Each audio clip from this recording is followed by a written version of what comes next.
Hi, it's Jackie Almer from RealSavvySuccess.com, and thanks so much to Olga who brought in our question for today's training video, and that is, how do I deal with the price objection? She states that everything's going fine up until that point. When she shares the cost of getting started with the business or the product, that's where she runs into price objections.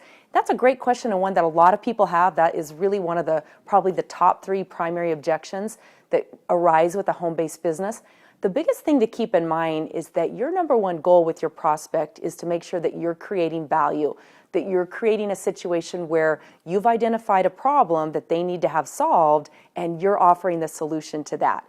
If they can't see whatever their challenge is being resolved by either your product or your opportunity, they're not going to see the value in investing the money in it. So that is a huge, huge piece of it. Make sure that you're asking a lot of good questions, finding out what the reason is that they would want to try your product, what the reason is they would want to get involved in a business, and then work that into the conversation to share with them how what you offer is going to make a difference there. So that really is it first and foremost, because again, they have to be able to see themselves using the products and benefiting from it. They have to be able to see themselves getting started with the business. And the business side of it is one that can be the most complicated because it's kind of can be challenging to show a before and after. That's where sharing the stories of other people really comes into it and can be a huge, huge benefit to what you're doing. So know the stories of other people within your company based on their careers, what challenges they have had, what they've overcome with your company, with your opportunity,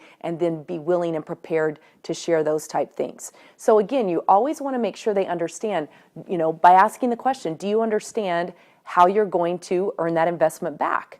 And very often, if you just ask that question, they may say no. So it could be nothing more than you just laying out for them, what's that going to look like? What's that first 30 days going to look like to get that investment back to them, to get them into profit? Because once people see value in it, they see where it can overcome a challenge that they have, you're going to have people signing up all over the place. But you have to make sure that you're providing that value, that they see that, and that they fully understand what it's going to take for them to achieve what they want, whether it be product-based or opportunity-based. So this is Jackie Almer from RealSavvySuccess.com.